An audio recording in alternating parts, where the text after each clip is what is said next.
Hello, good morning, lovelies. I literally just woke up, and it's a tough morning. But I just wanted to let each of you know how much I appreciate all the really beautiful, warm, and loving comments, and try to explain what happened last night. Freya was. I'll start with Freya found Rusty about a year and a half ago, right before Thanksgiving, and Rusty was coming home from work and pulled in her driveway. And when she got out, she heard this like horrific cat, like a cat fight or a cat in pain. And anyway, ran in the house, got her headlight, and flashlight, and dropped her stuff and ran back outside. And there was this adorable little kitten, just like, "Hi, I'm outside. It's cold. Somebody left me here. I'm yelling to you, so you could please help me." So she brings her in, calls me because Rusty's dogs are not friendly or as friendly. They're more unpredictable around new little pets. So she called me. I was there in 2.2 seconds with my crate and my food and my cat emergency kit just in case there was something wrong. So anyway, because that's what we do.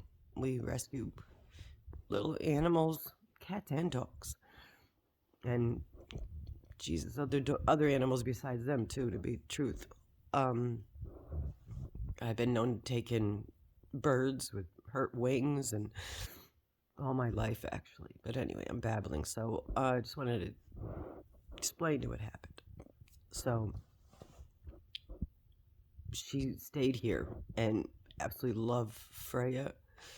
She plays with Scruffy and my little Morky. The two of them actually play together. I mean, they attack one another, and that's pretty much the shenanigans around here is the two of them. And of course, Freya loved everybody else. And then when my son moved in, Freya's been befriending Apollo, my son's cat,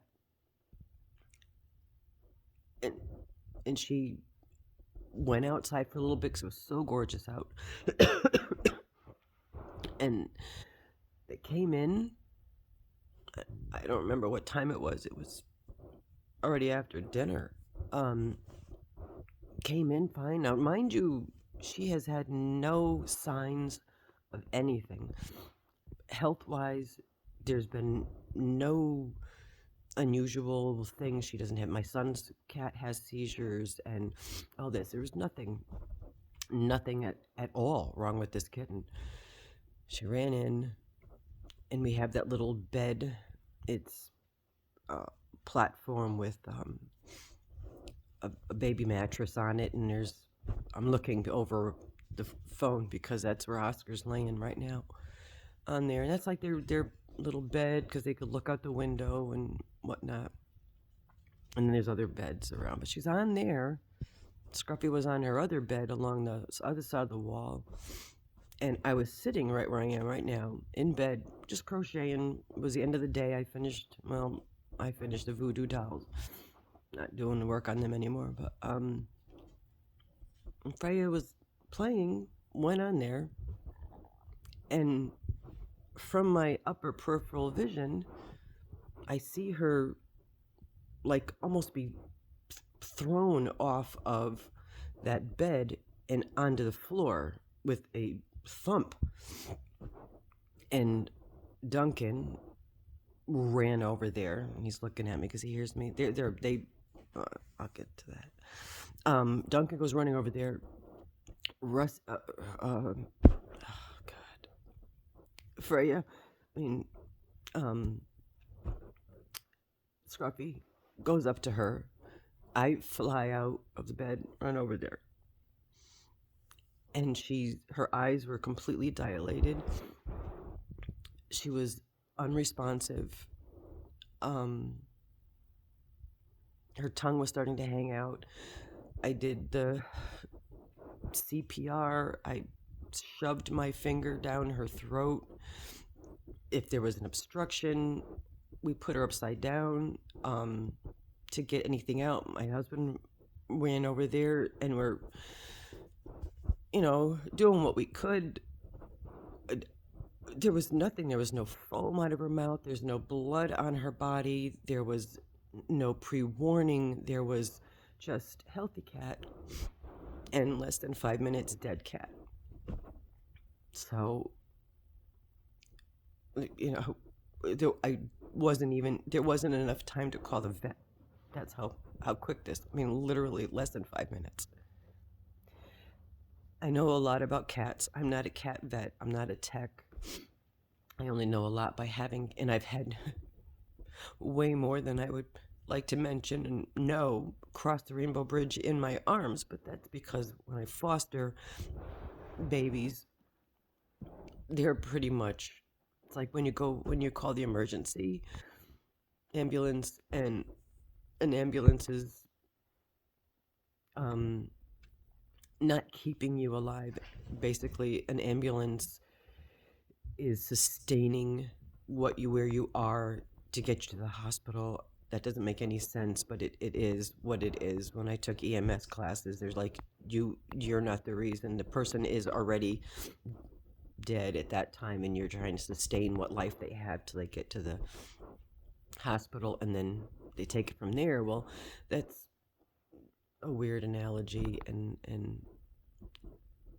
but that's pretty much what fostering is, because most of the time the newborn orphan cats that I would get, so many of them were so beyond dehydrated or sick.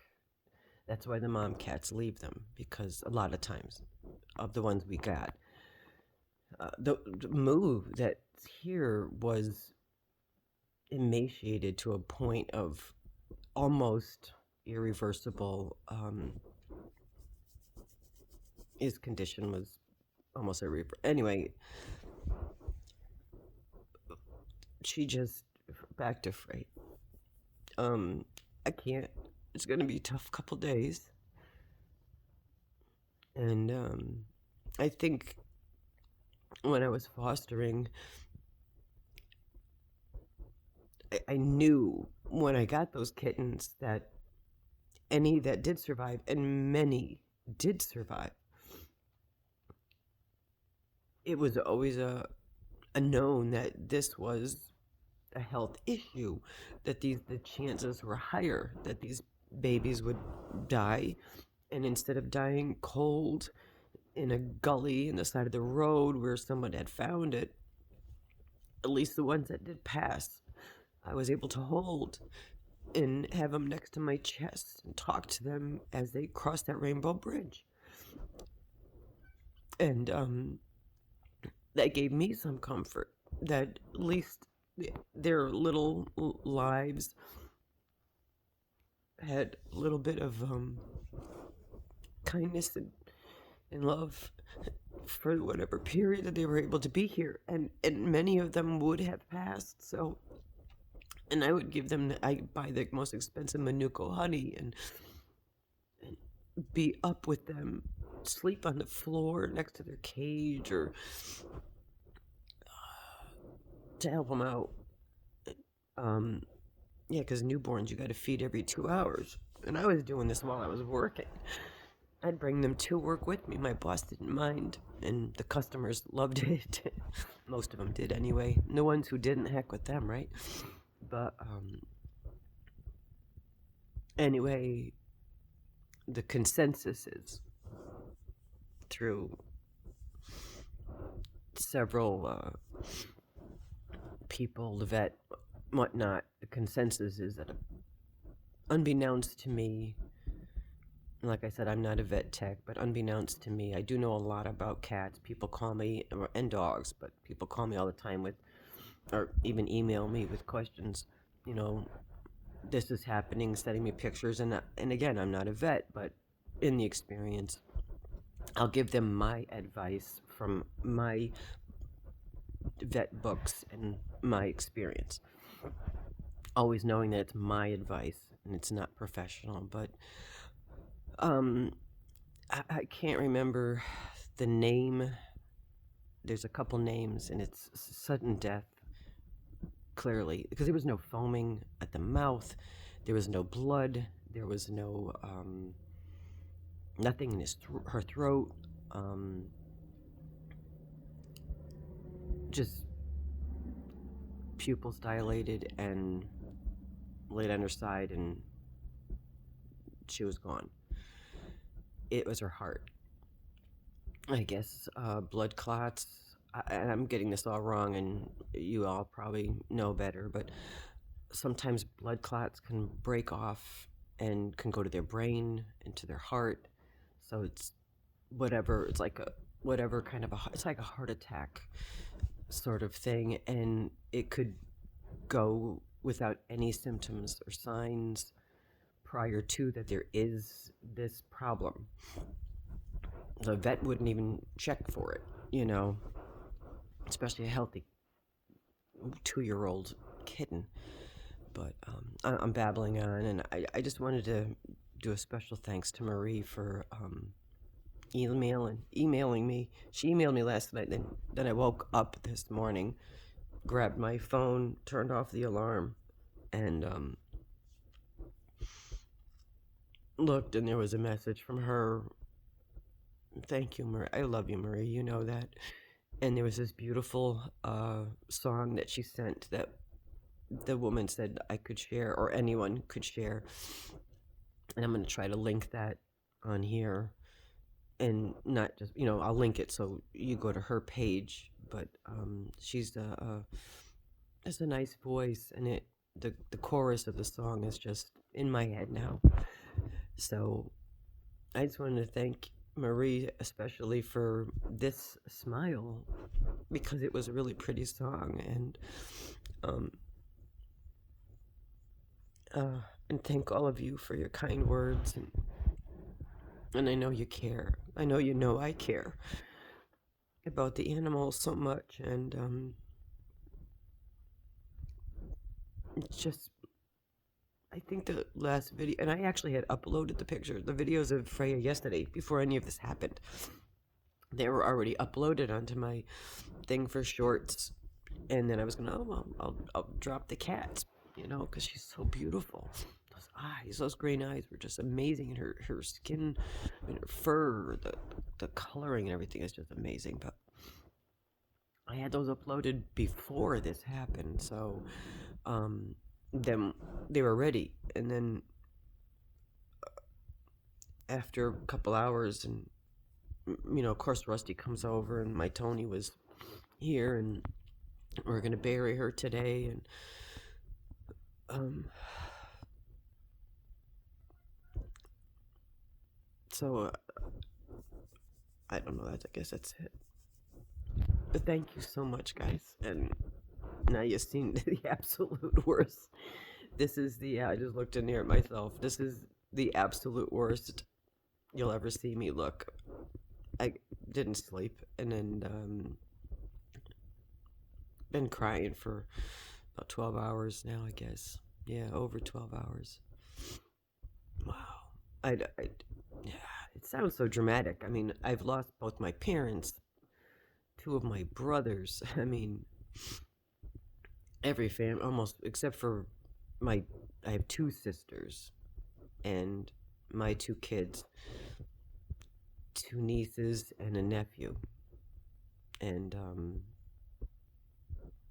that's all that's left of my family, basically. Well, and obviously Rusty and Tony, but that's all I have left. So I'm not new to loss. I'm not. This just wasn't like it was a sick cat. It was no preparation. It was her running and then dead, and I still can't wrap my head around it. I don't understand it. It's going to be very tough to go make my coffee because she always goes on the counter. Were you seen it? Just did that chain thing. I was sitting on the counter counting chains, and she was literally right next to me and loving on me. And I'm gonna miss that very much. You know, my Oscar does. They're both my other cats. I only have two cats now. Well, there's Apollo here too. My other cats are both affectionate. In fact, Moo wouldn't leave my side last night. In fact, he was annoying me because I kept trying to fall asleep, and he was.